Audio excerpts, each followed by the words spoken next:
নমস্কার, সম্পল কিচেনে চিকেন কষাটা করব এখন।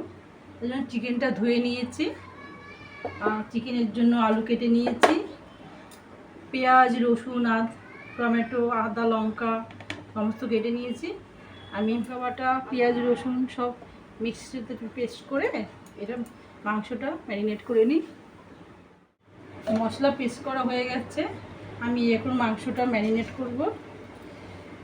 প্রথমে চিকেনের মধ্যে সর্ষের তেল দিলাম, তারপরে আমি একসাথে মশলাগুলো এখানে লবণ, হলুদ, লঙ্কার গুঁড়ো, জিরের গুঁড়ো, ধনের গুঁড়ো, তেজপাতা সব একসাথেই রেখে দিয়েছি।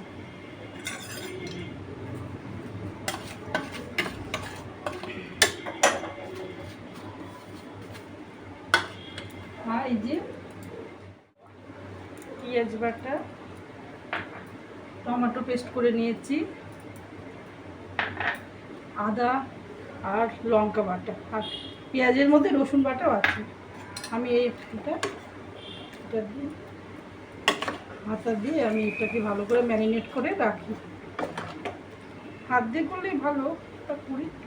লঙ্কার গুঁড়ো বলে হাতের জ্বালা করে থাক হচ্ছে, আপনারা এরকমভাবে চামচ দিয়ে করবেন। ভালো করে ম্যারিনেট করে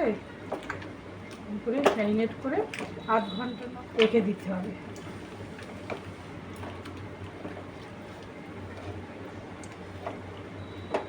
আধ ঘন্টার মতো থাক মিষ্টিটা বসিয়ে দিয়েছি, কড়াইটা গরম হয়ে গেছে। এবার তেল দিয়ে দিচ্ছি। আমি আলু পেঁয়াজগুলো সাদা তেলেই ভাজছি। তেলটা গরম হয়ে গেছে, আলুগুলো ভাজার জন্য দিয়ে দিচ্ছি।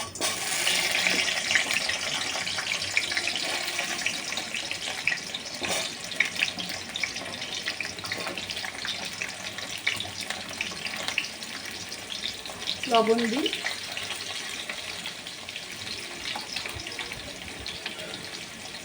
হলুদ দিলাম, আলুটা ভাজা হোক। আলুগুলো লাল লাল ভাজা হয়ে গেছে, নামিয়ে ফেলে আলুগুলো।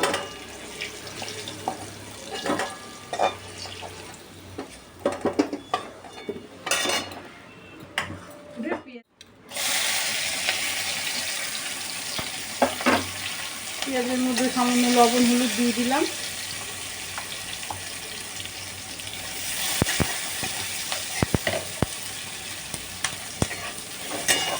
এটা ভাজা হতে থাকুক।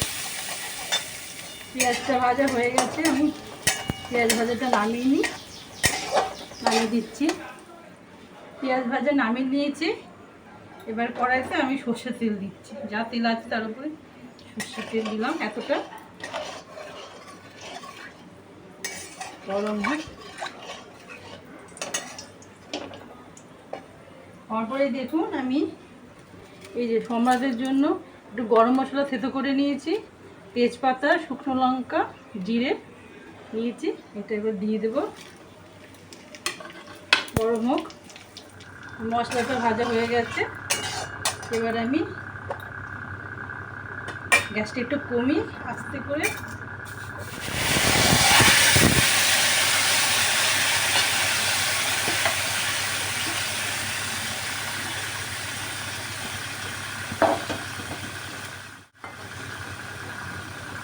বাড়িয়ে দিলাম গ্যাসটা।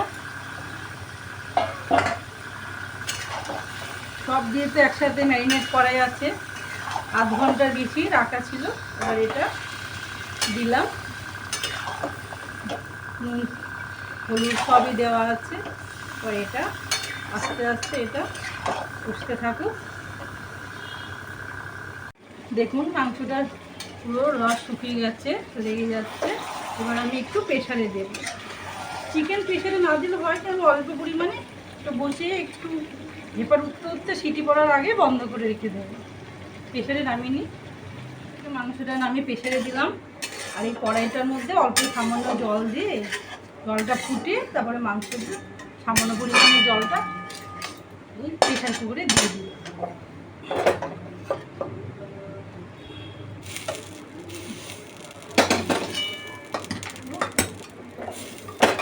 এবার সামান্য পরিমাণে একটা সিটি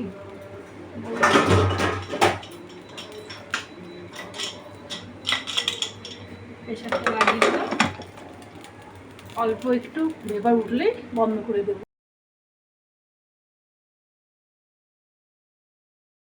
রান্না কমপ্লিট হয়ে গেছে, এবার আমি বাড়বো, সার্ভ করি। বাসন্তী পোলাও বানাবো, সবার প্রথমে আমি এই চাল, গোবিন্দভোগ চালের এই গ্লাসে 3 গ্লাস এটা আগে ধুয়ে একটু ঝরিয়ে রাখবো আধ ঘন্টা মানে।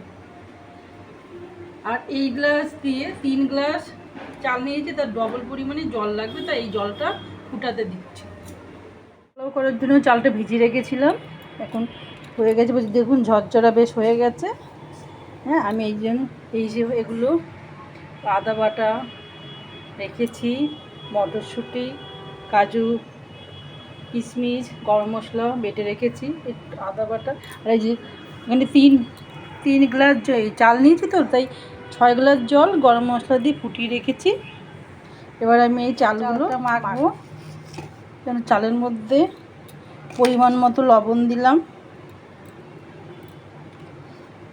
ঘি দিলাম,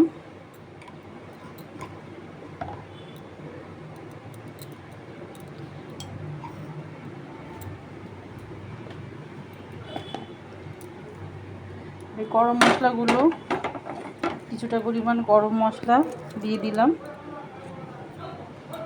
আদা বাটাটা দিলাম, এবার হলুদ দেব,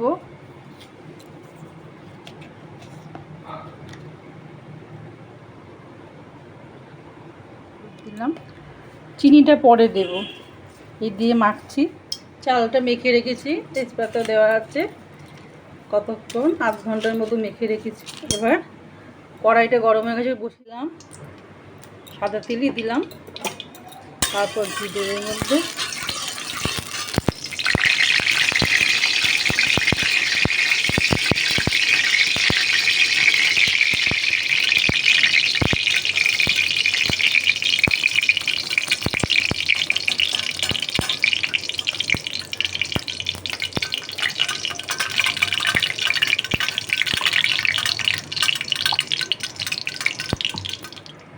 চালটা মেখে রেখেছি, প্রায় অনেকক্ষণই হলো। কড়াই গরম, তেল দিয়েছি, সামান্য ঘি দিয়েছি তেলের মধ্যে, আর একটু ঘি দিলাম,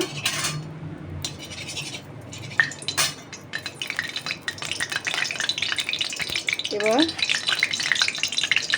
কিশমিশ আর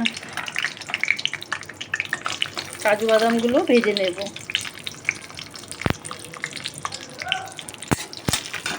চিজটা ভাজবো না, মটরশুঁটি ওর মধ্যে দিয়ে দেবো, ভেজে নিচ্ছি। গরম মশলা দিলাম, তেল দিয়েছি, আর একটু পরিমাণে ঘি দিয়ে দিলাম। আর এখানে তো ঘি টি দিয়ে সব দিয়ে মাখাই হয়েছে। এবার আমি চালটা দিয়ে দেব, দেখুন চালটা দিচ্ছি,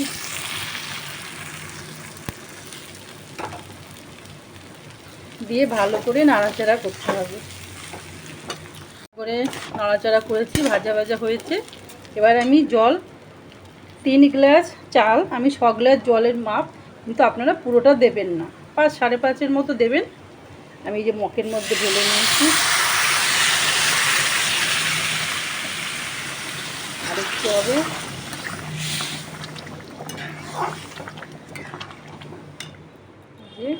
আর এক মগ জল, আমি 5 গ্লাসের মতো জল দিলাম। আর গোবিন্দভোগ চাল তো অতটা লাগবে না। আর আমি মটরশুঁটিগুলো এখন দিয়ে দিলাম।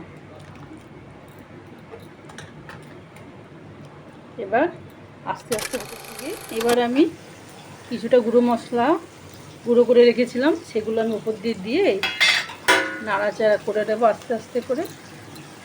হয়ে গেছে, অল্প করে নাড়াচাড়া করে ঢেকে রাখবো। ভরে গেছে তো, খুব সাবধানেই করতে হবে। করে হয়ে গেছে, কমপ্লিট, সার্ভ করব। এই যে আমার মাংস রান্নাও কমপ্লিট হয়ে গেছে। আজকে একটা স্পেশাল দিন, তাই আমি পোলাও মাংস করলাম, এই দুটো আপনাদের সাথে শেয়ার করেছি রান্নাটা। আর পনিরও করেছি, চাটনি মিষ্টি দিয়েছি। আর দেখুন পোলাওটা কত সুন্দর ঝরঝরে হয়েছে, আর মাংসটা আপনাদের বলবেন, কমেন্ট করবেন, আর আমার চ্যানেলটাকে সাবস্ক্রাইব করবেন, তবে নতুন নতুন রান্নার রেসিপি পট করে আপনাদের কাছে চলে যাবে। নমস্কার, ভালো থাকবেন।